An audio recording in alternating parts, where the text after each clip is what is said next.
Aduh, Nek, sakit. Ia mengatakannya pelan, hampir seperti berbisik. Seolah takut rasa sakit itu ikut marah kalau didengar terlalu keras.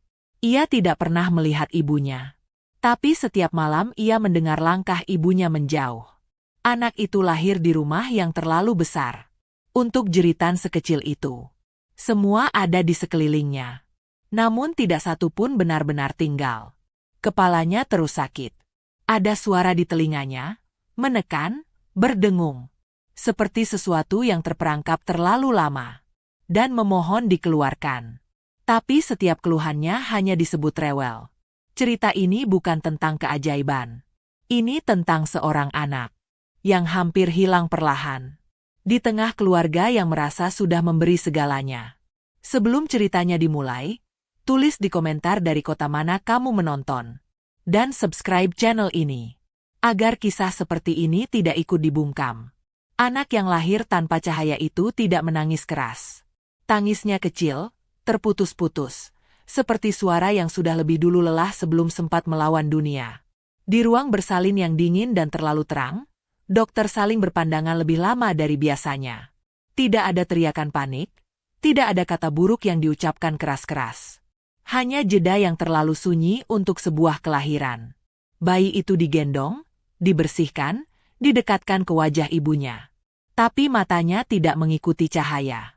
Tidak berkedip. Tidak mencari apapun. Ibunya tersenyum kaku. Ayahnya berdiri beberapa langkah di belakang, menggenggam ponsel yang terus bergetar oleh ucapan selamat. Nama keluarga besar, jabatan, dan angka-angka di layar terasa tidak ada artinya di detik itu. Tenang saja, kata seseorang akhirnya. Masih bisa diperiksa lebih lanjut. Kalimat itu terdengar seperti harapan, tapi juga seperti penundaan yang panjang. Hari-hari berikutnya berlalu cepat. Rumah sakit terbaik. Dokter terbaik. Alat yang namanya sulit diingat. Semua dicoba. Semua dibayar. Tapi setiap kali lampu dinyalakan, setiap kali jari digerakkan di depan wajah kecil itu, reaksinya tetap sama. Kosong. Tenang. Gelap. Bayi itu diberi nama Raka. Nama yang berarti kuat. Nama yang diharapkan bisa menutup kekurangan sejak awal. Raka tumbuh tanpa pernah tahu seperti apa wajah ibunya. Ia hanya mengenal suaranya. Itu pun tidak sering.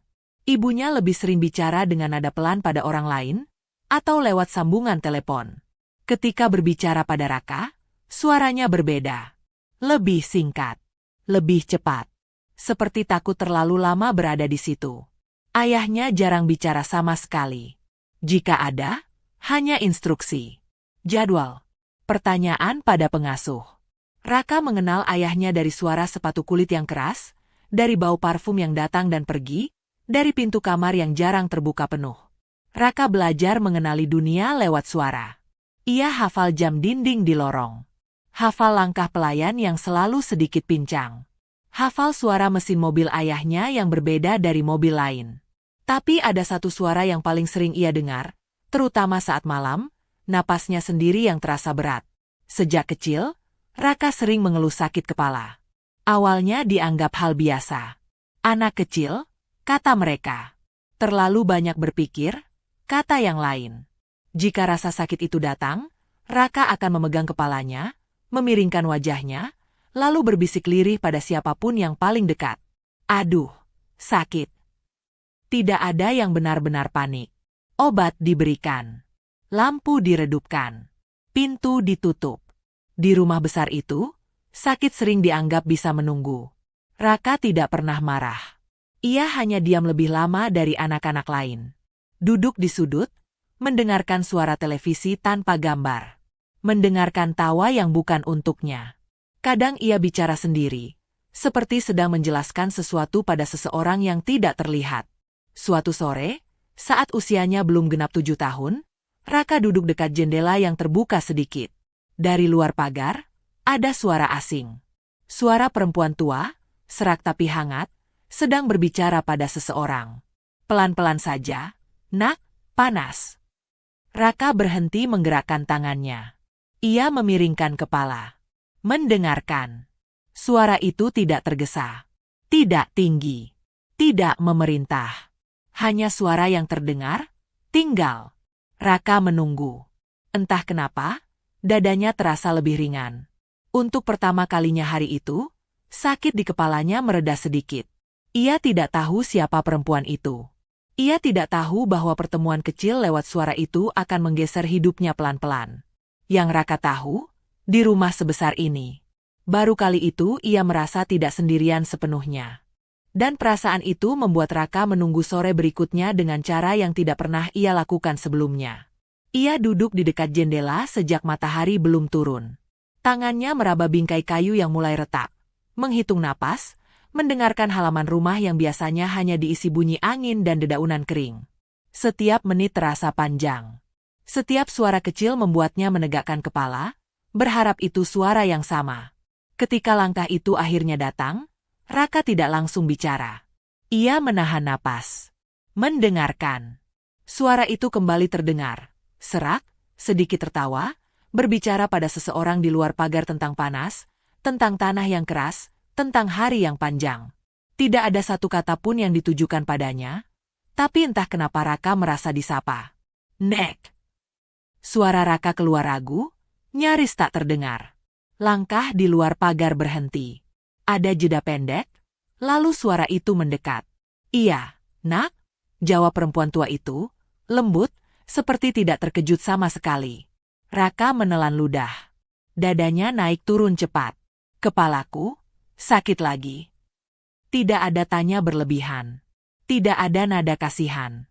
Perempuan itu hanya berkata, duduk yang enak, ya, jangan dipaksa. Kalimat sederhana itu terasa berbeda dari semua nasihat yang pernah Raka dengar. Tidak ada obat. Tidak ada perintah. Hanya izin untuk merasa sakit tanpa dimarahi. Sejak hari itu, sore-sore Raka berubah. Ia menunggu suara itu seperti orang menunggu pulang. Kadang mereka hanya bicara sebentar. Kadang hanya diam bersama. Raka bercerita tentang jam dinding yang terlalu berisik, tentang suara sepatu ayahnya yang selalu cepat, tentang ibunya yang jarang duduk lama. Perempuan tua itu mendengarkan. Tidak memotong. Tidak membandingkan. Namanya Marni. Ia bilang itu sambil tertawa kecil, seolah namanya tidak penting. Ia bercerita sedikit tentang hidupnya yang sederhana, tentang badan yang sering pegal, tentang cucu yang bekerja di rumah besar itu tapi jarang pulang. Tanpa sadar, Raka mulai mengenali langkah Marni. Ia tahu kapan Marni lelah. Ia tahu kapan Marni berhenti sebentar untuk menarik napas. Ia tahu kapan Marni tersenyum, hanya dari perubahan nada suaranya. Namun tidak semua orang senang dengan kehadiran itu.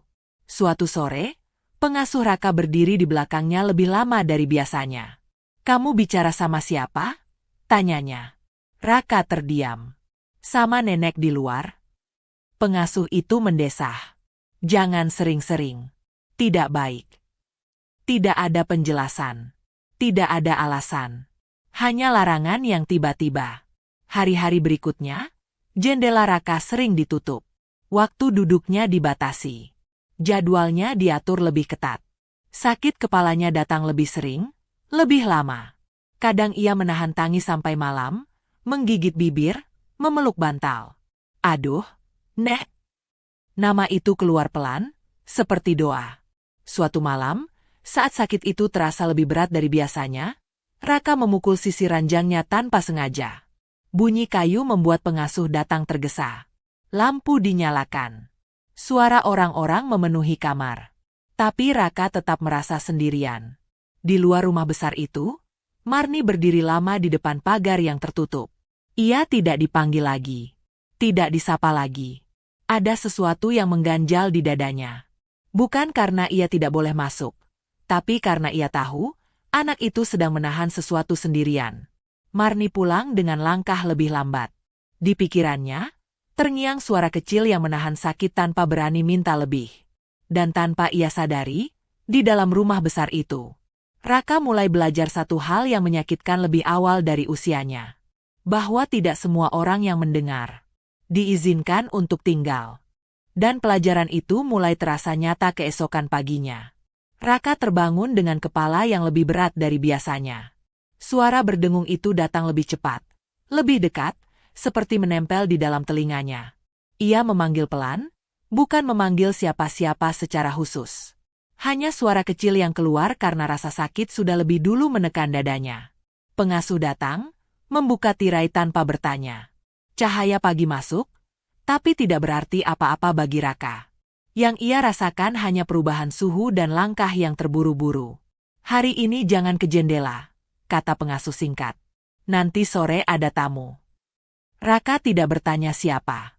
Ia hanya mengangguk kecil. Tapi tubuhnya menegang. Sepanjang hari, rumah terasa lebih ramai dari biasanya. Ada suara orang asing, suara tawa yang dibuat-buat, suara piring dan gelas yang diletakkan terlalu keras. Raka duduk di kursinya, tangannya menggenggam kain celana, menghitung detak jam dinding yang tidak pernah benar-benar diam. Ketika sore datang, dan udara mulai berubah, Raka menggeser tubuhnya pelan-pelan ke arah jendela. Belum sempat ia duduk, tangan seseorang menahan bahunya. "Tidak," kata pengasuh itu lebih keras dari biasanya. "Sudah dibilang." Raka menunduk. Kepalanya berdenyut. Di luar pagar, Marni lewat seperti biasa. Ia melangkah pelan, membawa rasa yang tidak enak sejak pagi. Biasanya, sebelum sampai di ujung jalan, ia sudah mendengar suara kecil memanggilnya. Hari itu tidak ada apa-apa. Hanya angin dan bunyi dedaunan. Marni berhenti. Menunggu. Tidak ada panggilan. Tidak ada bisikan. Hanya pagar tinggi yang diam. Di dalam rumah, Raka duduk kembali di kursinya. Tangannya gemetar. Ia membuka mulut, lalu menutupnya lagi. Rasa sakit di kepalanya naik turun seperti ombak yang tidak pernah benar-benar surut. "Aduh." Kata itu tertahan di tenggorokan. Malamnya, ayah Raka pulang lebih awal. Suara sepatu itu terdengar lebih cepat, lebih berat. Ia masuk kamar Raka tanpa mengetuk. Tidak duduk, tidak mendekat.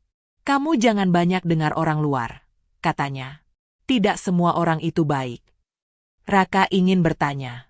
Ingin bilang bahwa suara itu tidak pernah menyuruh apa-apa. Tidak pernah meminta. Hanya mendengarkan. Tapi kata-kata itu tidak pernah keluar. Yang keluar hanya napas pendek dan kepala yang semakin berat. Malam itu, Raka tidak bisa tidur. Ia memeluk bantal, memiringkan kepala seperti biasa, mencoba mencari posisi yang sedikit mengurangi rasa sakit. Di antara dengungan itu, ia mendengar suara Marni di ingatannya. "Duduk yang enak, ya? Jangan dipaksa." Air mata Raka jatuh tanpa suara. Tidak ada yang melihat. Di luar rumah besar itu, Marni kembali berdiri di depan pagar, meski sudah malam. Ia tahu itu tidak masuk akal. Ia tahu anak itu mungkin sudah tidur. Tapi perasaannya tidak tenang. Ia menempelkan telapak tangannya ke besi pagar yang dingin. "Kalau kamu dengar, Nak, nenek di sini," katanya pelan, pada siapapun yang mungkin masih mau mendengar. Tidak ada jawaban. Hari-hari setelah itu, larangan menjadi lebih jelas. Jendela dikunci. Jadwal Raka dipadatkan. Setiap keluhan sakit kepala dicatat, tapi tidak pernah benar-benar didengarkan. Raka mulai diam lebih lama. Ia tidak lagi memanggil. Ia hanya menunggu rasa sakit itu datang dan pergi sendiri. Marni memperhatikan dari jauh. Setiap kali ia lewat, setiap kali ia tidak mendengar suara kecil itu, dadanya terasa semakin berat. Ada sesuatu yang salah. Ia tidak tahu apa, tapi nalurinya terus mendorongnya untuk tidak pergi begitu saja. Di dalam rumah besar itu, Raka mulai menutup diri dari suara-suara yang dulu ia tunggu. Bukan karena ia tidak ingin mendengar, tapi karena ia mulai takut berharap. Dan di antara rasa sakit yang semakin sering datang, ada satu hal yang belum disadari siapapun. Bahwa sesuatu di dalam kepala Raka tidak hanya menyakitinya, tetapi juga perlahan mencuri dirinya sendiri. Dan pencurian itu berlangsung tanpa suara. Pagi itu Raka bangun dengan perasaan asing. Bukan hanya sakit. Ada bagian dari dirinya yang terasa menjauh. Seperti pikirannya melayang terlalu jauh dan sulit ditarik kembali. Dengungan di telinganya lebih dalam, bukan lagi sekadar bunyi, tapi tekanan yang membuat dadanya sesak. Ia mencoba duduk. Dunia tidak berputar, tapi tubuhnya terasa berat. Tangannya meraba sisi ranjang, mencari pegangan, memastikan ia masih di tempat yang sama. Dari luar kamar, Suara orang-orang terdengar sibuk. Ada jadwal baru. Ada dokter baru. Kita bawa Raka hari ini. Suara ibunya terdengar datar. Biar diperiksa lagi. Tidak ada tanya pada Raka apakah ia sanggup. Tidak ada penjelasan kemana ia akan dibawa. Di mobil, Raka duduk diam. Sabuk pengaman terasa terlalu ketat di dadanya. Setiap kali mobil melewati jalan berlubang, kepalanya berdenyut lebih keras. Ia memiringkan kepala ke satu sisi, seperti kebiasaan lama, berharap rasa sakit itu sedikit berkurang. Aduh! Kata itu keluar tanpa sengaja. Ayahnya tidak menoleh. Pengemudi menaikkan volume radio. Di ruang tunggu yang dingin, Raka duduk di kursi panjang. Bau obat menusuk hidungnya. Suara langkah sepatu, suara kertas, suara mesin.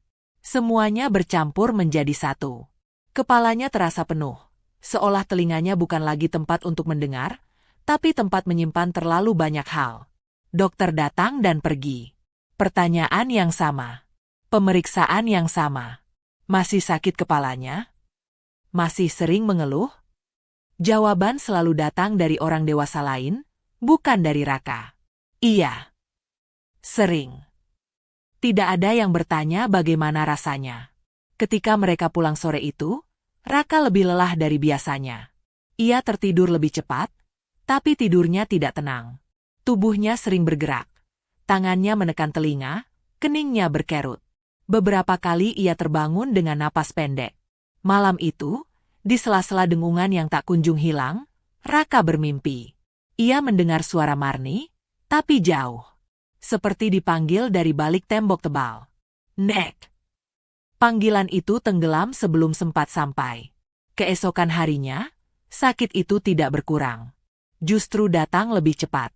Raka duduk di ruang tengah, ditemani pengasuh yang sibuk dengan ponselnya. Jendela masih terkunci. Udara terasa pengap. Setiap bunyi kecil membuat kepalanya berdenyut. Ia menutup telinga dengan kedua tangan, tapi itu tidak membantu. Pengasuh menegur tanpa menoleh. Jangan begitu. Nanti makin pusing. Raka menurunkan tangannya perlahan. Ia tidak membantah. Di luar pagar, Marni kembali lewat. Kali ini langkahnya lebih ragu. Ia berhenti lebih lama, menoleh ke arah jendela yang tertutup rapat. Tidak ada suara kecil menyapanya. Tidak ada bisikan lirih. Hanya dinding tinggi dan sunyi yang terasa salah. Marni menghela napas panjang. Tangannya meremas ujung bajunya. Naluri tua itu berkata ada yang tidak beres. Bukan hanya rindu, tapi rasa khawatir yang menekan dada. Di dalam rumah, Raka tiba-tiba menjerit kecil. Bukan karena takut. Karena sakit yang datang mendadak. Seperti ditusuk dari dalam. Aduh, sakit.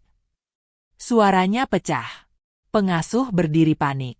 Raka. Ia memanggil bantuan. Orang-orang berdatangan. Lampu dinyalakan. Suara bercampur. Tapi di tengah keramaian itu, Raka merasa jauh. Seperti sedang tenggelam di tempat yang tidak bisa dijangkau siapapun. Matanya yang buta terbuka lebar. Napasnya tersengal. Di luar pagar, Marni mendengar teriakan itu. Tidak jelas. Tidak utuh. Tapi cukup untuk membuat tubuh tuanya berhenti bergerak. Itu suara yang sama. Suara yang menahan sakit. Marni menoleh ke arah rumah besar itu lebih lama dari biasanya. Dadanya berdebar. Tangannya gemetar. Dan untuk pertama kalinya sejak larangan itu datang, Marni memutuskan satu hal dalam diam. Ia tidak akan hanya lewat dan berharap. Ia tidak akan hanya menunggu dipanggil. Karena jika rasa sakit itu dibiarkan, anak itu tidak hanya akan kehilangan penglihatan, tetapi juga perlahan kehilangan dirinya sendiri. Dan pikiran itu membuat Marni tidak bisa tidur malam itu. Ia terbaring di dipan kayu yang sudah lama berderit setiap kali ia bergerak. Atap rumahnya bocor di satu sudut, menetes pelan seperti hitungan waktu yang tidak mau berhenti. Tapi yang membuat dadanya sesak bukan suara air, melainkan bayangan seorang anak kecil yang menahan sakit sendirian, di rumah yang terlalu besar untuk mendengar jeritan kecil. Marni memejamkan mata. Di telinganya, suara itu terulang. Aduh, sakit. Ia bukan siapa-siapa. Ia tahu itu. Ia hanya nenek tua yang hidup dari sisa tenaga, yang bahkan tidak punya hak untuk berdiri lama di depan pagar rumah orang kaya. Tapi semakin ia mencoba meyakinkan dirinya untuk diam, semakin kuat dorongan itu datang. Pagi berikutnya, Marni sengaja datang lebih awal. Langkahnya pelan, lebih berat dari biasanya. Tangannya menggenggam kain lusuh yang selalu ia bawa, seperti pegangan terakhir jika kakinya goyah. Pagar rumah itu masih tertutup rapat. Jendela di lantai bawah masih terkunci. Tidak ada suara. Marni berdiri cukup lama. Terlalu lama untuk sekadar lewat. Di dalam rumah, Raka terbangun dengan kepala yang terasa seperti ditekan dari dua sisi. Dengungan itu kini tidak lagi datang dan pergi. Ia tinggal. Menetap. Membuat napasnya pendek-pendek. Ia duduk di ranjang, memeluk lutut. Nek. Suara itu keluar tanpa sadar. Tidak ada jawaban. Pengasuh masuk dengan wajah lelah. Kamu jangan bicara sendiri, katanya. Nanti dikira aneh. Raka menutup mulutnya. Kata-kata itu menempel di dadanya, lebih sakit dari dengungan di telinganya. Hari itu, Raka tidak dibawa kemana-mana. Tidak ada dokter. Tidak ada mobil. Ia hanya dipindahkan dari satu kursi ke kursi lain. Disuruh diam. Disuruh istirahat. Tapi rasa sakit tidak pernah benar-benar istirahat bersamanya. Menjelang siang, Raka tiba-tiba muntah. Tubuhnya gemetar. Keringat dingin membasahi pelipisnya. Pengasuh panik, tapi tetap menahan diri. Sudah, jangan berisik. Ia membersihkan seadanya, lalu menyuruh Raka berbaring lagi. Tidak ada telepon ke ayah. Tidak ada panggilan dokter. Semua dianggap masih bisa menunggu. Di luar pagar, Marni mendengar kegaduhan kecil itu. Bukan jelas, tapi cukup untuk membuat jantungnya berdetak lebih cepat. Ia melangkah mendekat, menempelkan telinganya ke besi pagar. Tidak ada kata yang bisa ia dengar dengan utuh. Tapi ia tahu suara sakit. Marni menarik napas panjang. Tangannya gemetar. Ia tahu apa yang akan ia lakukan setelah ini tidak akan disukai siapapun. Ia tahu ia bisa diusir. Bisa dimarahi. Bisa dianggap lancang. Tapi diam terasa lebih menakutkan. Dengan langkah ragu tapi mantap, Marni mengetuk pagar. 1 kali. Pelan. Tidak ada jawaban. Ia mengetuk lagi, kali ini sedikit lebih keras. Permisi, suaranya serak. Anaknya, sakit. Beberapa detik berlalu sebelum seseorang datang. Suara langkah cepat. Pagar dibuka sedikit. Wajah pengasuh muncul, tegang. Ibu ngapain kesini? Nggak boleh masuk. Marni tidak melangkah maju. Ia hanya berdiri di tempatnya. Dia kesakitan, kata Marni pelan. Bukan sakit biasa. Pengasuh mendengus. Ibu tahu apa? Ini urusan keluarga. Pagar hampir ditutup kembali, tapi sebelum benar-benar tertutup, dari dalam rumah terdengar jeritan kecil yang tertahan. Aduh, Nek. Suara itu lemah, tapi jelas. Pengasuh membeku sesaat. Marni menahan napas.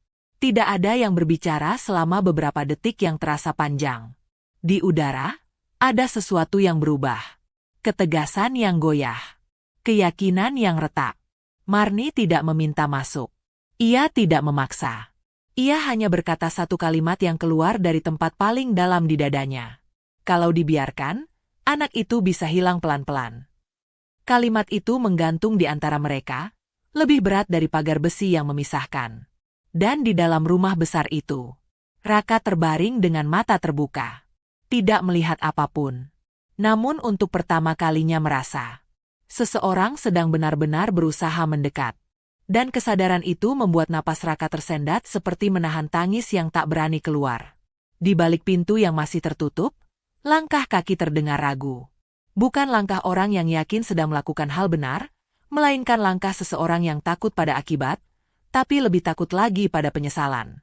Pengasuh berdiri di antara pagar dan rumah, seperti berdiri di antara dua keputusan yang sama-sama berat. Bu, pulang saja, katanya akhirnya, suaranya menurun. Kalau ketahuan, saya bisa dipecat. Marni tidak menjawab cepat. Ia menatap pintu yang tak bisa ia lihat isinya, Tapi bisa ia rasakan getarnya. Getar sakit. Getar anak kecil yang terlalu lama menahan. Saya nggak minta masuk, kata Marni pelan. Saya cuma mau dengar dia sebentar. Pengasuh menghela napas panjang. Ada detik singkat di mana ia menoleh ke dalam rumah, memastikan tidak ada mata lain yang memperhatikan. Lalu ia membuka pagar sedikit lebih lebar. Tidak mengundang. Tidak mengusir. Hanya memberi celah. Marni melangkah satu langkah. Hanya satu. Di dalam rumah, Raka mendengar suara besi bergerak. Bukan suara pagar yang ia kenal, tapi suara yang lebih dekat. Jantungnya berdebar. Dengungan di telinganya naik. Seperti memperingatkan, seperti menahan. Nek! Panggilan itu keluar gemetar. Marni berhenti tepat di balik pintu. Raka, jawabnya lembut, hampir berbisik. Nenek di sini. Kata-kata itu tidak menyembuhkan. Tidak menghilangkan sakit. Tapi cukup untuk membuat Raka menangis untuk pertama kalinya setelah sekian lama. Tangisnya tidak keras. Hanya napas patah-patah, bahu kecil yang bergetar. Pengasuh menelan ludah. Ia belum pernah melihat Raka seperti itu. Selama ini anak itu diam, patuh, menahan. Tangisan ini terasa seperti sesuatu yang sudah terlalu lama dikunci. Bu, jangan lama-lama, katanya lirih. Marni mengangguk. Ia tidak masuk lebih jauh. Ia tidak menyentuh. Ia hanya berdiri, mendengarkan napas Raka, seperti mendengarkan cerita yang akhirnya berani keluar. Kepalamu sakit di mana, nak? Tanya Marni perlahan. Raka mengangkat tangan, menunjuk telinga kirinya. Gerakannya ragu, seolah takut salah. Di sini, berisik, sakit. Marni mengernyit. Bukan kaget. Bukan panik. Seperti seseorang yang akhirnya menemukan arah. Ia memperhatikan cara Raka memiringkan kepala, cara tangannya menekan telinga, cara tubuhnya menegang setiap kali suara tertentu muncul dari luar. Semua itu tidak terasa asing.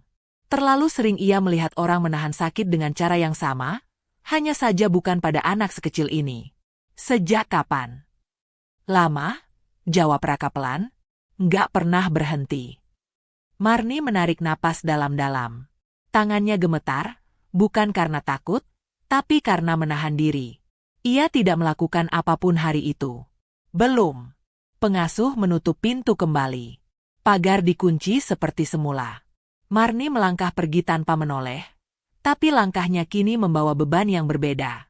Bukan lagi sekadar rasa kasihan, melainkan keyakinan yang mulai terbentuk. Di dalam rumah, Raka dibaringkan kembali. Pengasuh duduk di sampingnya, lebih lama dari biasanya. Ia tidak berkata apa-apa, tapi untuk pertama kalinya tidak menyuruh Raka diam. Malam turun pelan. Lampu kamar diredupkan. Raka memejamkan mata. Dengungan itu masih ada, tapi kini bercampur dengan satu perasaan baru. Bukan lega. Bukan sembuh. Hanya rasa bahwa ia tidak sendirian sepenuhnya. Di luar sana, Marni duduk di dipan kayunya lagi. Atap masih bocor. Air masih menetes. Tapi malam itu, pikirannya tidak lagi berputar tanpa arah. Ia mengingat telinga kecil itu. Cara Raka menunjuk. Cara sakitnya tidak pernah pindah tempat. Ada yang salah, gumamnya pada dirinya sendiri. Dan bukan cuma di hati. Ia tahu langkah berikutnya akan lebih berat. Ia tahu batas yang akan ia langgar bukan lagi pagar besi, tapi batas orang-orang yang merasa paling berhak. Namun malam itu, Marni membuat keputusan yang tidak ia ucapkan pada siapapun. Jika tidak ada yang berani melihat lebih dekat, maka nenek tua yang dianggap tidak tahu apa-apa ini akan melihat sendiri, meski harus menanggung akibatnya. Dan di rumah besar yang sunyi itu, Raka tertidur dengan napas masih pendek, tanpa tahu bahwa satu celah kecil baru saja terbuka. Di antara sakit yang selama ini mengurungnya, itu ternyata tidak membawa ketenangan, melainkan kegelisahan yang perlahan menjalar ke seluruh rumah besar. Raka terbangun sebelum subuh. Bukan karena mimpi buruk, tapi karena dengungan di telinganya tiba-tiba berubah. Tidak lebih keras, tapi berbeda. Seperti suara yang bergeser posisi, membuat kepalanya terasa asing dengan tubuhnya sendiri. Ia duduk perlahan, tangannya meraba sisi kepala, lalu berhenti di telinga kirinya. Ada rasa penuh. Bukan nyeri tajam. Lebih seperti sesuatu yang menekan dari dalam. Aduh. Keluhannya kali ini lebih pendek. Seperti tidak punya tenaga untuk menjadi jeritan. Ia menunggu. Biasanya setelah beberapa saat, rasa itu akan sedikit turun. Tapi pagi itu tidak. Justru semakin lama ia duduk, napasnya semakin pendek. Jantungnya berdetak cepat, tidak teratur. Seolah tubuhnya tahu ada sesuatu yang salah lebih dulu daripada pikirannya.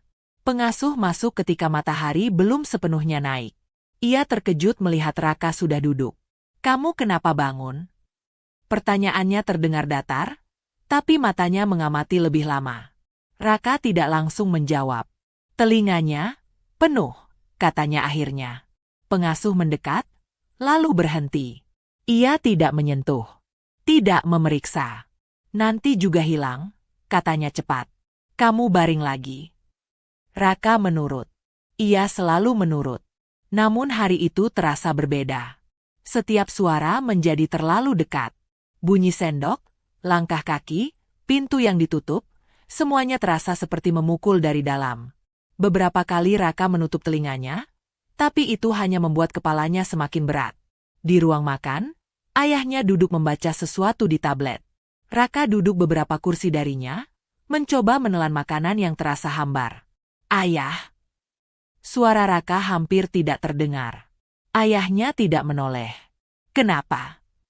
Telinga Raka. Kalimat itu berhenti di tengah. Raka kehilangan kata-kata. "Sudah diperiksa berkali-kali," potong ayahnya. "Jangan mengada-ada." Kalimat itu tidak keras. Justru terlalu tenang. Dan itulah yang membuat Raka menunduk lebih dalam.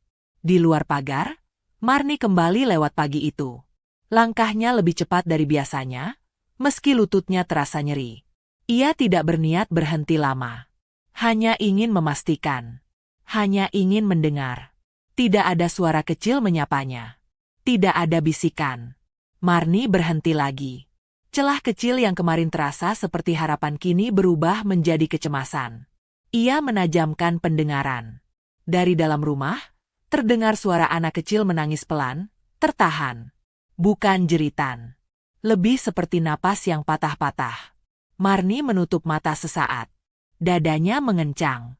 Siang itu, Raka tiba-tiba jatuh saat berjalan menuju kamar mandi. Tubuhnya tidak benar-benar pingsan, tapi kakinya lemas seketika.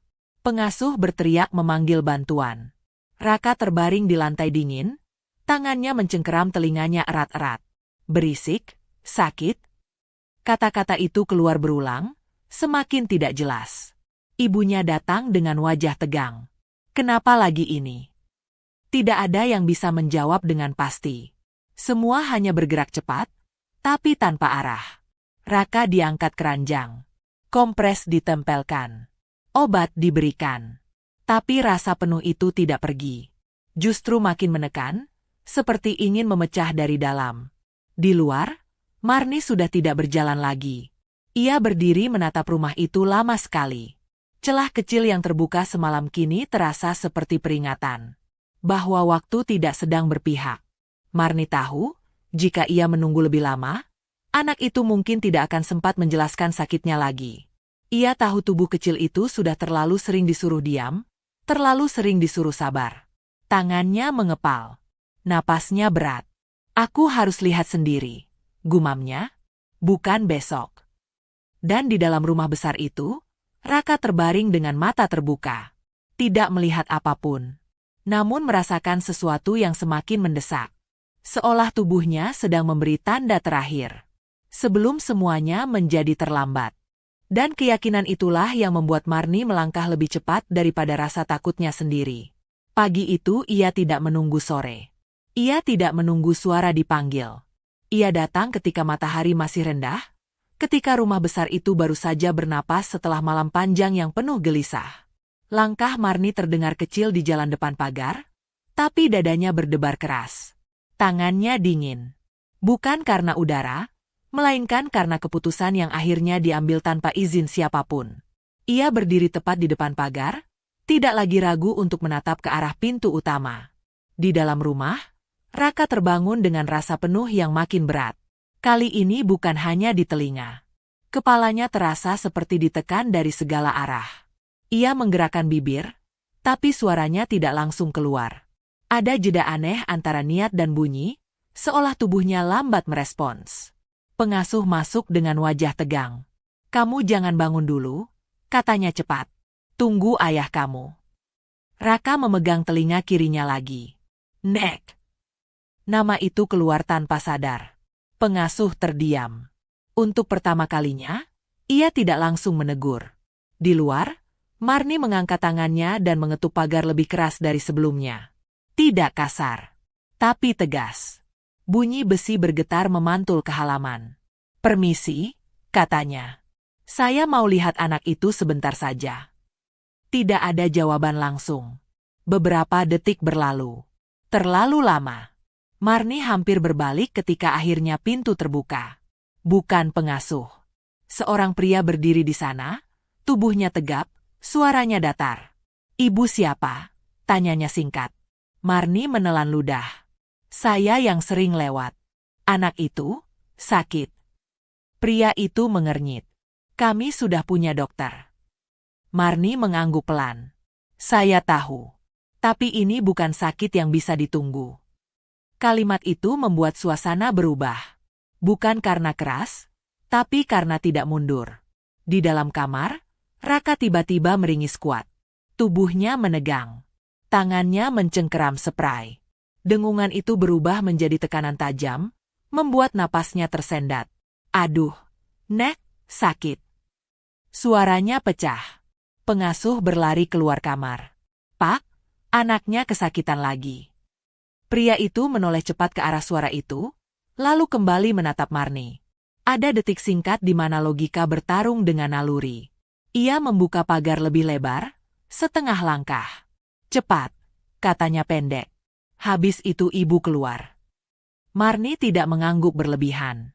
Ia hanya melangkah masuk. Langkah pertamanya ke halaman rumah besar itu terasa seperti melanggar dunia yang tidak pernah membiarkannya ikut. Lantai dingin. Udara berbeda. Tapi Marni tidak berhenti. Ia mengikuti suara napas Raka yang patah-patah. Di ambang pintu kamar, Marni berhenti. Ia tidak langsung mendekat. Raka terbaring dengan wajah pucat. Keningnya basah. Tangannya masih menekan telinga kirinya, seolah takut sesuatu keluar jika dilepas. Matanya terbuka, kosong, tapi wajahnya menegang setiap kali rasa sakit datang. "Raka," panggil Marni pelan. Tubuh kecil itu bergetar. "Nek." Kata itu keluar seperti pegangan terakhir. Marni mendekat satu langkah. Ia tidak menyentuh dulu. Ia mengamati. Cara Raka memiringkan kepala. Cara rahangnya mengeras. Cara ia bereaksi setiap kali suara tertentu terdengar dari luar kamar. Semua terasa semakin jelas. Terlalu jelas untuk diabaikan. Marni menghela napas panjang. Telinganya yang kiri, "Ya," katanya pelan. Raka mengangguk kecil. Sangat kecil. Pengasuh berdiri gelisah di belakang. "Bu, jangan aneh-aneh. Nanti disalahkan." Marni menoleh sebentar. "Saya tidak akan lakukan apa-apa tanpa lihat dulu." Ia duduk di sisi ranjang. Perlahan. Dengan hati-hati, ia menurunkan tangan Raka dari telinganya. Raka meringis. "Tunggu," katanya lirih. "Jangan ditutup." Marni berhenti. Ia mendekatkan wajahnya, menajamkan pandangan tuanya. Tangannya gemetar, tapi matanya fokus. Ia melihat sesuatu yang tidak pernah disebut dokter, tidak pernah diperiksa sungguh-sungguh. Ada sesuatu di sana. Kecil. Gelap. Tidak seharusnya berada di tempat itu. Marni menelan ludah. Dadanya berdegup keras. Di belakangnya, suara langkah ayah Raka mendekat cepat. "Apa yang ibu lakukan?" tanyanya tegas. Marni tidak menoleh. Jika ia menoleh sekarang, ia tahu dirinya akan disuruh keluar. "Kalau saya salah," kata Marni pelan, "saya siap pergi sekarang juga." Tangannya tetap di sana. Tidak bergerak. Tidak mundur. Di kamar itu, udara terasa menegang. Dan Raka, yang tidak melihat apapun, merasakan sesuatu yang selama ini menekannya. Akhirnya diperhatikan dengan sungguh-sungguh. Sementara waktu, yang sejak tadi tidak berpihak, menahan napasnya sendiri. Dan di dalam jeda itulah semua orang di kamar itu seperti kehilangan suara. Ayah Raka berdiri beberapa langkah dari ranjang. Ia tidak berteriak. Ia tidak memaki. Tapi diamnya justru menekan lebih keras dari amarah. Matanya tertuju pada tangan Marni yang masih menggantung di dekat telinga anaknya. Seolah tangan itu adalah pelanggaran paling nyata yang pernah masuk rumahnya. Keluar, katanya akhirnya, pelan namun tegas. Sekarang, pengasuh bergerak refleks, melangkah maju setengah langkah, siap menarik Marni menjauh. Udara di kamar menegang. Raka menarik napas cepat, dadanya naik turun tak beraturan. Dengungan itu bergetar, makin sempit, makin dekat. Marni tetap di tempatnya. Bukan karena berani. Karena ia tahu, jika ia mundur sekarang, ia mungkin tidak akan mendapat kesempatan lagi. Sebentar, katanya lirih, tanpa menantang. Hanya sebentar. Ayah Raka mengernyit. Dokter kami. Dokter melihat dari luar, potong Marni pelan. Saya melihat dari dekat. Kalimat itu membuat suasana berubah. Bukan karena isinya, tapi karena keberaniannya untuk diucapkan di tempat yang tidak pernah memberi ruang bagi suara seperti miliknya. Raka meringis, tubuhnya menegang.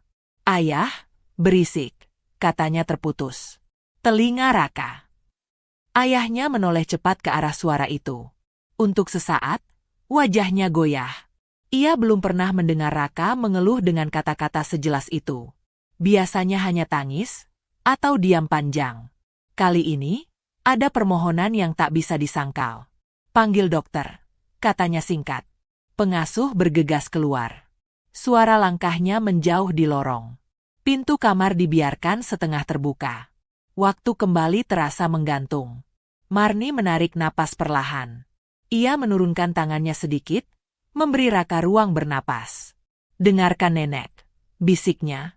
Kalau sakitnya datang, bilang. Raka mengangguk kecil. Sangat kecil. Beberapa menit kemudian, dokter datang dengan langkah cepat. Suaranya tenang, profesional, seperti membawa kepastian ke dalam kekacauan. Ia mendekat, memeriksa cepat, menyorot telinga Raka dengan alat kecil. Cahaya bergerak. Raka meringis, napasnya terputus. Hati-hati, kata Marni spontan. Dokter berhenti, menoleh singkat. Ibu siapa? Tanyanya. Saya yang mendengar, jawab Marni pelan. Dokter kembali fokus. Ada sumbatan, katanya setelah jeda. Bisa jadi kotoran telinga yang mengeras. Kita bersihkan nanti dengan alat. Nanti kapan? Tanya Marni. Di ruang tindakan. Perlu persiapan. Raka menggenggam spray lebih erat. Jangan dibawa, katanya lemah. Pusing. Ayah Raka menarik napas panjang. Kita ikut prosedur, katanya. Marni menatap dokter. Kalau dibiarkan lebih lama, katanya hati-hati, anak ini menahan terlalu banyak. Dokter mengangguk singkat, tidak menanggapi. Kita atur. Ketika dokter pergi untuk menyiapkan sesuatu, kamar kembali sunyi. Dengungan itu tidak pergi. Justru seperti menunggu. Menunggu keputusan. Ayah Raka berdiri memunggungi ranjang, menatap jendela yang tertutup rapat. Tangannya mengepal, lalu mengendur. Ibu, katanya tanpa menoleh. Saya tidak tahu kenapa anak saya percaya pada ibu. Marni tidak menjawab cepat. Karena saya tidak menyuruh dia diam, katanya akhirnya. Kalimat itu jatuh pelan, tapi menghantam. Ayah Raka menoleh. Matanya basah, meski ia berusaha keras menahannya.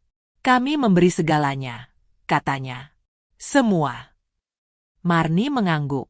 Kadang, yang dibutuhkan bukan lebih banyak, katanya lirih. Kadang, yang dibutuhkan hanya didengarkan. Di ranjang, Raka memanggil pelan. Nek. Marni mendekat lagi, kali ini dengan izin yang tidak diucapkan. Ia duduk di sisi ranjang, menenangkan napas Raka dengan suara yang sama seperti sore-sore dulu. Tidak ada janji. Tidak ada klaim. Hanya kehadiran. Ketika pengasuh kembali dengan kabar bahwa ruang tindakan siap, Raka menggenggam lengan Marni. "Jangan pergi," katanya nyaris tak terdengar. Ayah Raka menatap pemandangan itu lama. Waktu, yang tadi menahan napasnya, akhirnya bergerak sedikit. "Baik," katanya pelan, kepada siapapun yang mendengar. "Kita lakukan, dengan hati-hati." Dan di detik itu, semua orang di kamar itu tahu. Apapun yang akan terjadi selanjutnya, tidak lagi bisa ditarik kembali. Dan kesadaran itu membuat langkah menuju ruang tindakan terasa lebih berat dari jarak sebenarnya. Raka dibaringkan di ranjang dorong yang dingin. Roda berdecit pelan setiap kali melewati sambungan lantai, bunyi kecil yang terasa terlalu keras bagi telinganya. Ia menutup mata, bukan karena ingin tidur, tapi karena cahaya di atas terasa menekan, seolah dunia menjadi suara dan sakit sekaligus. "Nek!" Panggilan itu keluar lagi, lebih lemah dari sebelumnya.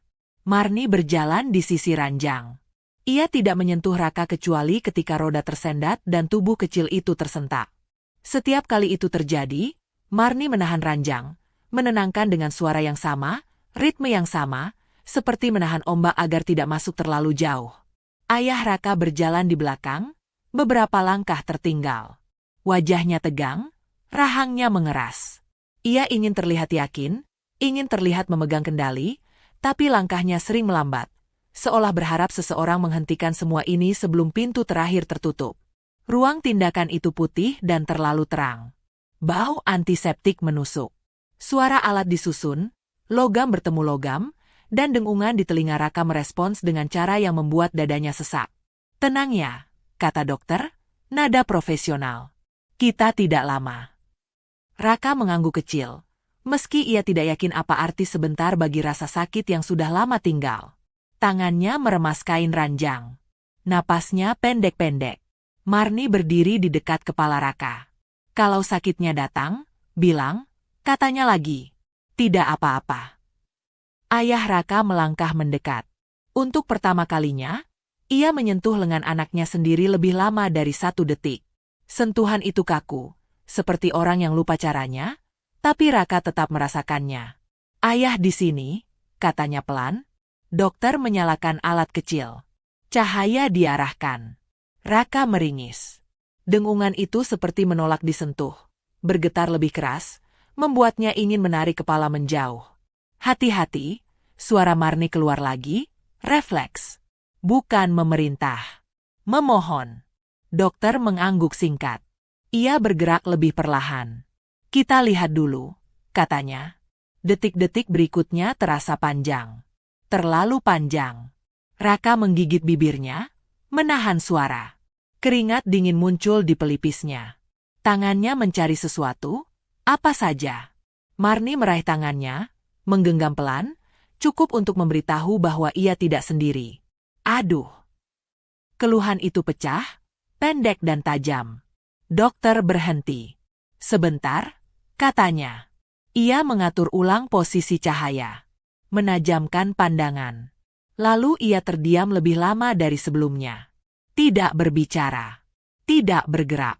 Ayah Raka menahan napas. "Ada apa?" tanyanya. Dokter menghela napas pendek. "Ada benda," katanya akhirnya. "Kecil. Keras. Sudah lama." Marni menutup mata sesaat. Naluri tuanya bergetar, bukan karena takut, tapi karena pengenalan. "Bisa dikeluarkan?" tanya ayah Raka cepat. "Bisa," jawab dokter. "Tapi harus sangat pelan."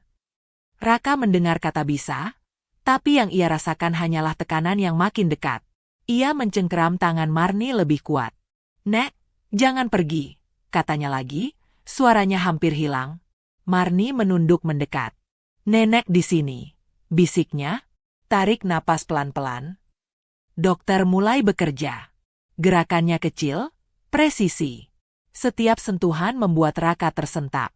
Dengungan itu berubah menjadi rasa penuh yang seperti ingin pecah. Ayah Raka berdiri kaku, matanya tidak berkedip. Setiap detik terasa seperti pengadilan sunyi bagi dirinya sendiri. Semua jadwal, semua keputusan, semua penundaan, berdiri berbaris di kepalanya tanpa ia undang. "Sedikit lagi," kata dokter. Raka mengerang pelan. Marni meremas tangannya, tidak lebih kuat, tidak lebih lemah. Lalu ada satu momen aneh. Bukan lega. Bukan sakit.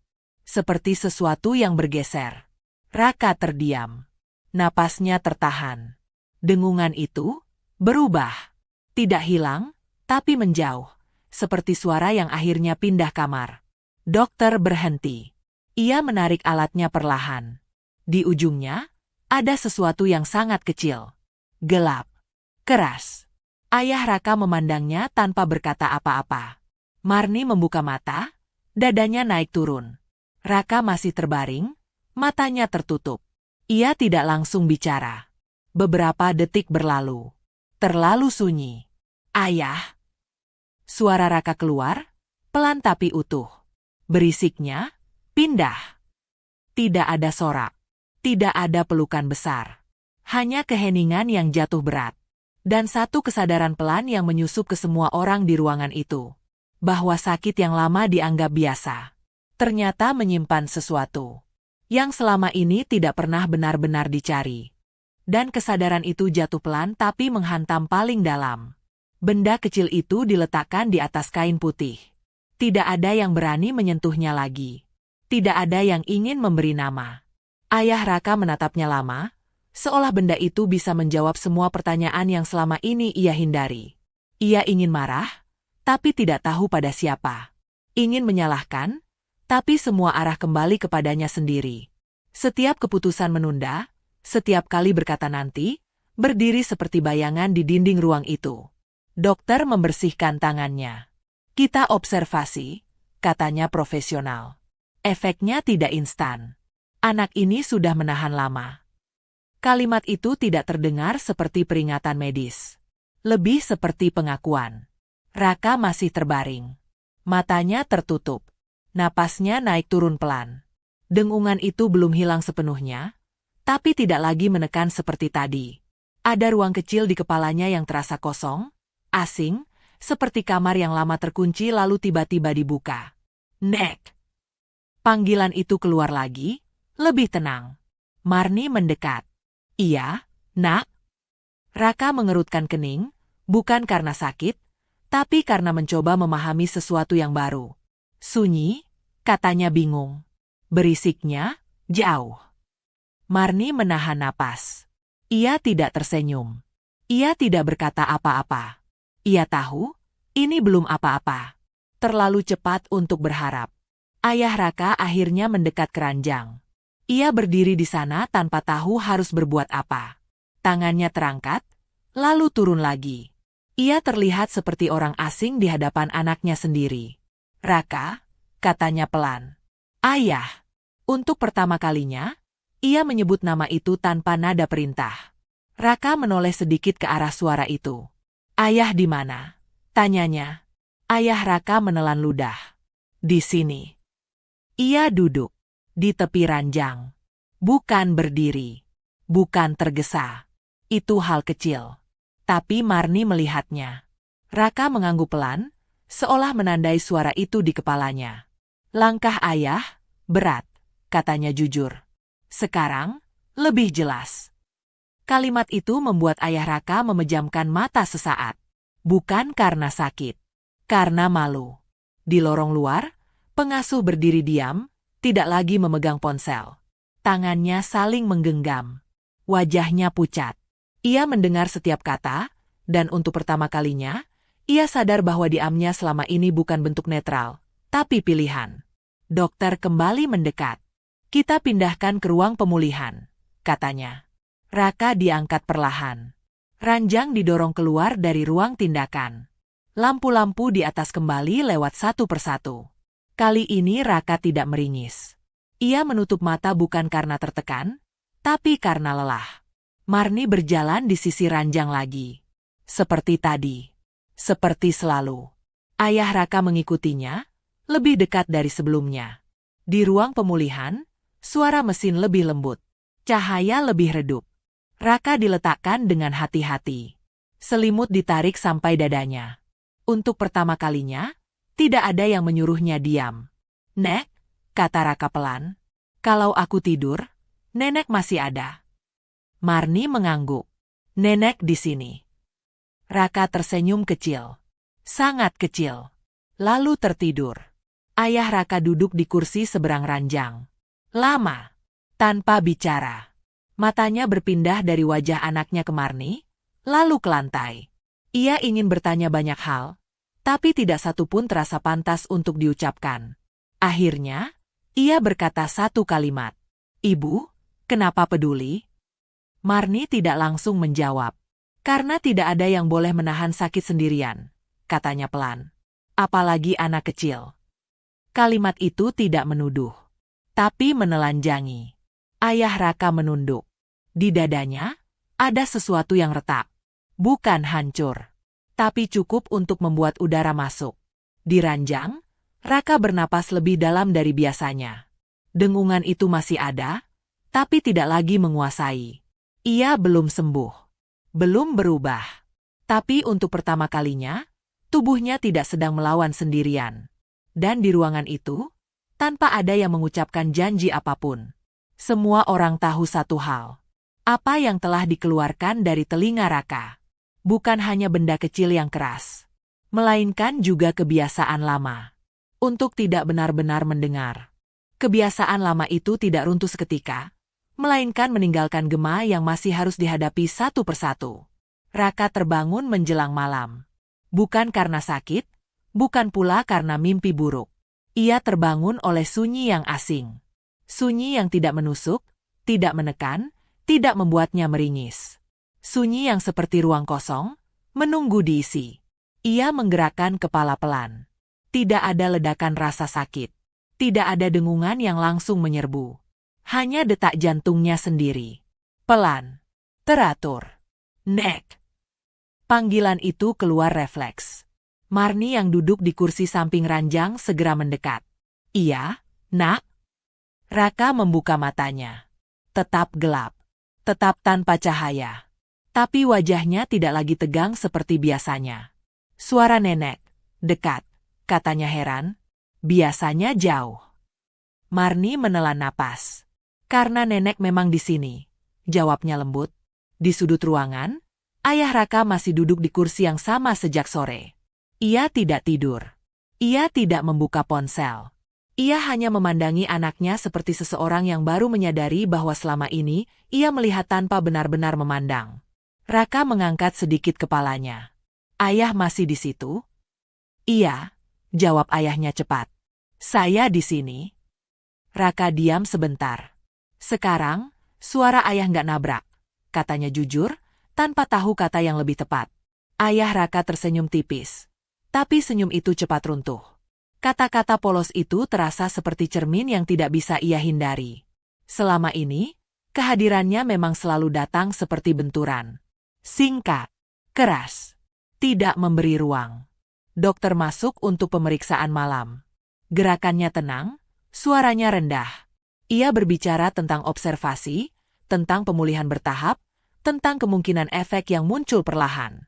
Tidak ada janji. Tidak ada kepastian. Kita lihat responnya, katanya. Ayah Raka mengangguk, tapi kali ini ia mendengarkan. Tidak memotong. Tidak terburu-buru. Ketika dokter keluar, ruangan kembali sunyi. Tapi sunyi kali ini berbeda. Tidak ada ketegangan yang menggantung. Hanya kelelahan yang jujur. Raka memejamkan mata lagi. Boleh pegang tangan ayah? Tanyanya pelan. Pertanyaan itu sederhana. Tapi ayah Raka membeku. Ia berdiri, mendekat, lalu duduk di tepi ranjang. Tangannya terangkat ragu, seperti takut salah. Akhirnya, ia menggenggam tangan kecil itu dengan hati-hati, seolah takut tekanan sedikit saja bisa merusak sesuatu. Raka menghela napas panjang. Hangat, katanya. Satu kata itu membuat ayah Raka menunduk. Matanya memerah, tapi ia tidak menangis. Ia hanya diam, membiarkan rasa bersalah lewat tanpa ditolak. Marni berdiri perlahan. Saya keluar sebentar, katanya pelan. Raka langsung menggeleng. Jangan jauh. Nenek nggak jauh, jawab Marni. Cuma di depan pintu. Ia melangkah keluar ruangan, memberi ruang yang selama ini tidak pernah benar-benar ada. Di lorong, Pengasuh berdiri dengan wajah cemas. Bu, saya. Kalimatnya terhenti. Marni menatapnya. Belajar dengar saja dulu, katanya pelan. Itu sudah cukup. Pengasuh menunduk. Di dalam kamar, ayah Raka masih menggenggam tangan anaknya. Maaf, katanya tiba-tiba. Kata itu terdengar canggung. Tidak sempurna, tapi nyata. Raka tidak menjawab cepat. Maaf itu apa? Tanyanya polos. Ayah Raka terdiam, lalu berkata jujur, itu waktu yang terlambat, tapi masih mau datang. Raka mengangguk kecil.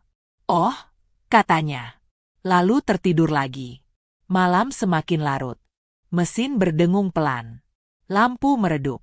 Tidak ada kejadian besar. Tidak ada perubahan dramatis. Hanya napas anak kecil yang kini lebih dalam, lebih tenang. Di kursi luar, Marni duduk dengan punggung sedikit membungkuk. Tubuhnya lelah, tapi dadanya terasa ringan. Ia tahu, perjalanannya belum selesai. Yang sulit justru baru dimulai. Karena setelah benda kecil itu keluar, yang tersisa bukan hanya proses penyembuhan, melainkan tanggung jawab untuk benar-benar mendengar. Setiap hari, tanpa menunggu sakit datang lagi. Tanggung jawab itu mulai menagih harga sejak pagi pertama setelah malam yang terasa terlalu tenang. Raka terbangun ketika cahaya pagi merambat lewat celah tirai. Ia tidak melihatnya, tapi ia merasakan perubahan suhu di wajahnya, pergeseran udara yang lembut. Sunyi masih ada, namun kini diselingi bunyi-bunyi kecil yang terasa lebih terpisah, tidak lagi menumpuk di kepalanya. Ia mengangkat tangan, meraba selimut, lalu berhenti. Ayah. Panggilan itu tidak gemetar. Ayah Raka tersentak dari kursinya. Lehernya pegal, matanya perih karena kurang tidur. Ia mendekat cepat, lalu menahan langkahnya, mengingat dirinya untuk tidak tergesa. Iya, katanya, menurunkan nada. Raka mengerutkan dahi, mencoba menyusun perasaan baru yang belum punya nama. Jamnya, lebih jauh, katanya pelan, kayak nggak nempel. Ayah Raka mengangguk. Meski ia tidak sepenuhnya mengerti. Ia memanggil perawat dengan isyarat kecil, tidak membangunkan siapapun. Hari itu dimulai dengan keputusan-keputusan kecil yang terasa berat karena harus konsisten. Dokter datang setelah sarapan. Pemeriksaan berlangsung pelan, nyaris tanpa suara. Alat-alat diletakkan dengan hati-hati. Tidak ada janji tentang keajaiban. Hanya catatan tentang respon yang membaik, tentang waktu yang dibutuhkan, tentang kemungkinan sisa-sisa dengungan yang masih datang dan pergi. Kita tidak buru-buru, kata dokter. Ayah Raka mengangguk. Kali ini, mengerti. Di lorong, Marni duduk di kursi yang sama. Tubuhnya lelah, tapi telinganya siaga. Ia mendengar langkah ayah Raka mendekat sebelum ia melihatnya. Ibu, kata ayah Raka pelan. Terima kasih. Marni menoleh. Jangan terima kasih ke saya, katanya. Dengar ke anaknya. Kalimat itu sederhana, tapi menuntut. Ayah Raka mengangguk lagi, kali ini lebih dalam. Siang menjelang. Raka meminta jendela dibuka sedikit. Udara masuk, membawa bunyi yang belum pernah ia susun dengan rapi. Burung di kejauhan. Daun bergesek. Suara itu tidak lagi menabrak. Ia datang berurutan, seperti orang yang antre. Capek. Raka berkata jujur. Dengar banyak. Ayah Raka tersenyum tipis. Kita pelan-pelan. Namun tidak semua orang siap dengan perubahan pelan itu. Pengasuh masuk dengan langkah ragu. Ia menatap Raka, lalu ayahnya. Jadwal terapi sudah saya siapkan, katanya cepat, seperti ingin menutup celah. Ayah Raka mengangkat tangan. Kita ubah, katanya. Dengarkan dulu dia. Pengasuh terdiam. Wajahnya menegang, lalu mengendur. Ia mengangguk, meski kebiasaan lama menariknya untuk membantah. Ia keluar tanpa suara, meninggalkan keputusan yang terasa asing di rumah itu. Sore hari, Raka duduk di kursi dekat jendela. Marni di sisinya, tidak bicara. Mereka hanya mendengarkan bersama. Raka tiba-tiba tertawa kecil. Anginnya, ketawa, katanya. Marni tersenyum, tapi tidak berlebihan. Iya, katanya. Pelan-pelan. Tawa itu membuat ayah Raka terdiam di ambang pintu. Ada rasa hangat yang menyusup, diikuti rasa bersalah yang tidak pergi. Ia tahu, mendengar bukan sekadar hadir saat sakit mereda. Mendengar adalah bertahan ketika tidak ada krisis. Malamnya, dengungan itu datang lagi, sebentar. Raka meringis, lalu mengangkat tangan. Sebentar, katanya. Datang. Ayah Raka mendekat, tidak panik. Di mana? Di kiri, jawab Raka. Kayak lewat. Marni menunggu, memberi ruang. Ayah Raka memegang tangan anaknya, tidak menekan, tidak mengalihkan. Beberapa detik berlalu. Dengungan itu pergi. Pergi, kata Raka lega. Ayah Raka menghela napas panjang. Terima kasih sudah bilang. Raka mengangguk, mengantuk. Bilang itu, didengar. Katanya sederhana. Lampu diredupkan. Rumah kembali sunyi, tapi bukan sunyi yang menekan. Di kursi luar, Marni berdiri pelan, bersiap pulang. Ayah Raka mengantarnya sampai pintu. Ibu boleh datang lagi, katanya. Kapan saja. Marni menggeleng pelan. Datang kalau dipanggil, katanya. Bukan kalau sakit. Ayah Raka terdiam. Ia mengerti. Di kamar, Raka tertidur dengan napas teratur. Tidak ada janji besar malam itu. Hanya satu komitmen kecil yang berat. Mendengar setiap hari, bahkan ketika tidak ada apa-apa yang tampak salah. Karena perubahan yang paling sulit bukan ketika sakit diangkat, melainkan ketika kebiasaan lama harus ditinggalkan dan diganti dengan kesediaan untuk tinggal dan mendengar tanpa alasan darurat. Kesediaan untuk tinggal dan mendengar itulah yang justru paling menguji, karena ia menuntut perubahan saat tidak ada lagi yang bisa dijadikan alasan. Pagi itu rumah terasa berbeda.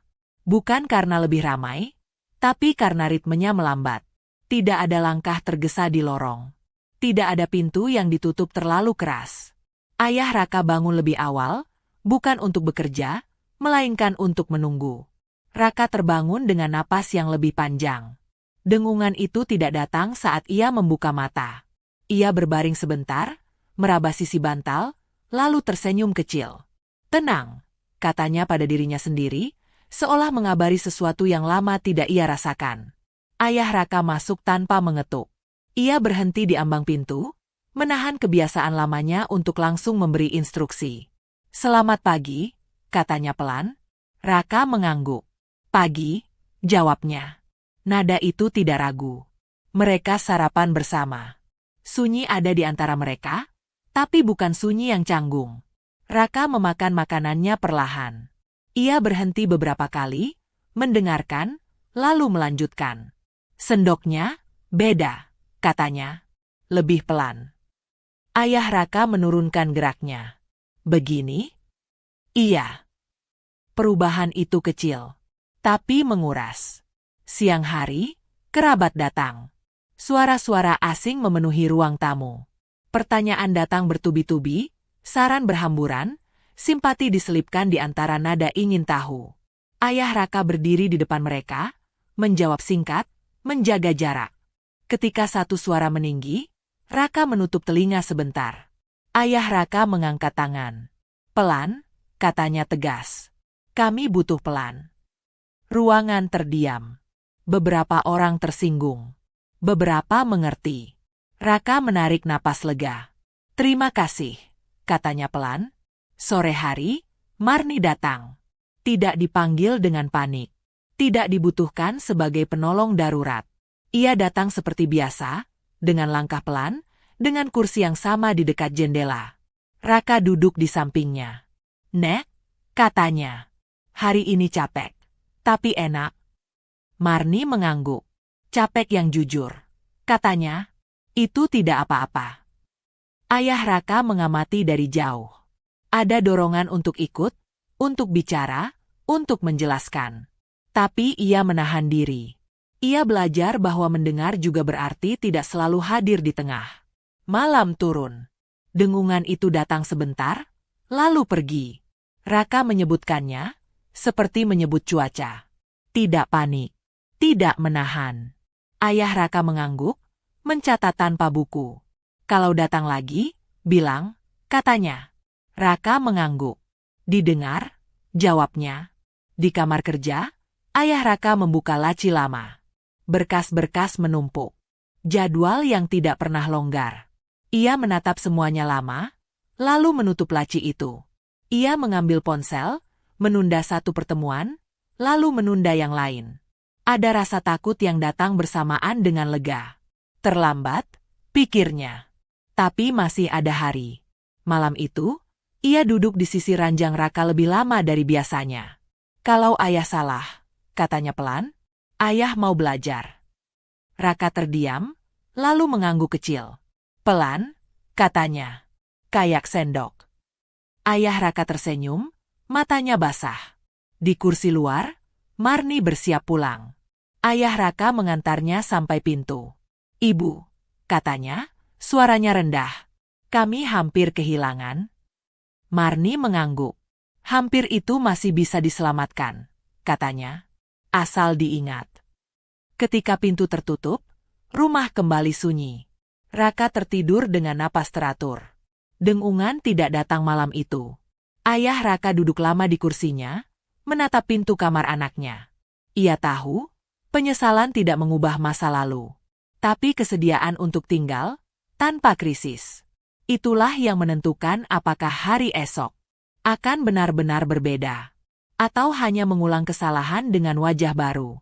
Mengulang kesalahan dengan wajah baru adalah hal yang paling ditakuti ayah Raka pagi itu. Ketika ia terbangun dan menyadari bahwa hari ini tidak ada krisis yang memaksanya berubah. Tidak ada sirene. Tidak ada dokter. Tidak ada rasa sakit yang mendadak. Justru disitulah ujiannya. Ayah Raka duduk di tepi ranjang sebelum Raka bangun. Ia tidak menyentuh. Tidak membangunkan. Ia hanya mendengarkan napas kecil yang naik turun teratur. Napas yang dulu sering tersengal karena sakit, kini mengalir lebih dalam. Tenang, tapi rapuh. Seperti sesuatu yang baru saja diselamatkan dan belum sepenuhnya percaya bahwa bahaya sudah pergi. Raka membuka mata. Tidak terkejut. Seolah ia sudah tahu ayahnya ada di sana. Ayah, pagi, katanya. Ayah Raka menelan ludah. Pagi, jawabnya. Tidak ada kalimat besar. Tidak ada janji. Hanya keberadaan. Raka duduk perlahan. Ia menunggu. Seperti memastikan tubuhnya memberi izin. Dengungan itu tidak datang. Ia mengangkat tangan ke telinga kirinya, lalu menurunkannya lagi. Nggak ada, katanya polos. Ayah Raka mengangguk. Kalau nanti ada, bilang. Raka mengangguk kembali. Ia percaya. Hari itu mereka tidak pergi kemana-mana. Tidak ada agenda terapi panjang. Tidak ada kunjungan ramai. Rumah dibiarkan bernapas dengan ritme baru. Pelan. Tidak efisien. Tapi jujur. Di dapur, Raka duduk di kursinya sambil mendengarkan bunyi air mendidih. Airnya, nyanyi, katanya. Ayah Raka tersenyum. Pelan, katanya, menurunkan api. Siang menjelang, Marni datang. Tidak membawa apa-apa. Tidak diantar siapapun. Ia duduk di kursi dekat jendela seperti biasa. Raka mendekat sendiri, langkahnya hati-hati. Nek, katanya. Sekarang, sunyinya beda. Marni mengangguk. Sunyi yang aman, katanya. Bukan sunyi yang menekan. Ayah Raka mendengar percakapan itu dari kejauhan. Ia tidak ikut. Ia belajar menahan diri. Ia belajar bahwa tidak semua momen harus dipimpin, kadang cukup dijaga. Sore hari, Marni berdiri lebih cepat dari biasanya. Saya pulang, katanya. Raka menoleh. Besok datang lagi. Marni tersenyum kecil. Kalau dipanggil, katanya. Raka mengangguk. Ia tidak memohon. Ia tidak takut. Ayah Raka mengantar Marni sampai pintu. Kali ini, langkahnya tidak tergesa. Ibu, katanya pelan, kami tidak akan lupa. Marni menatapnya lama. Jangan ingat kalau takut, katanya. Ingat kalau sedang baik-baik saja. Kalimat itu tertinggal lebih lama dari kepergian Marni. Malam turun. Raka berbaring dengan mata tertutup. Ayah Raka duduk di sampingnya, membaca dengan suara pelan. Tidak keras. Tidak cepat. Setiap kali Raka mengangkat tangan kecilnya, ayahnya berhenti. Menunggu. Terus, kata Raka. Ayah Raka melanjutkan. Ketika cerita selesai, Raka tidak langsung tidur. Ayah, katanya pelan. Ibu. Ayah Raka terdiam. Ibu sayang kamu, katanya hati-hati. Caranya, sedang belajar. Raka mengangguk. Oh, katanya. Tidak menuntut lebih. Lampu diredupkan. Raka tertidur dengan napas yang stabil. Dengungan tidak datang malam itu. Ayah Raka tetap duduk beberapa saat setelah napas kecil itu teratur. Ia tidak ingin pergi terlalu cepat. Ia tidak ingin kembali ke kebiasaan lama. Di luar kamar, rumah besar itu sunyi. Tapi bukan sunyi yang kosong. Sunyi yang berisi keputusan. Bahwa anak itu mungkin terlahir tanpa cahaya. Tapi yang hampir benar-benar membuatnya hilang. Bukan kebutaannya. Melainkan orang-orang yang terlalu sibuk untuk tinggal dan mendengar. Dan di rumah itu, akhirnya ada seseorang yang memilih tinggal. Bukan karena sakit. Bukan karena takut kehilangan. Melainkan karena cinta. Yang datang terlambat. Namun akhirnya berani menetap.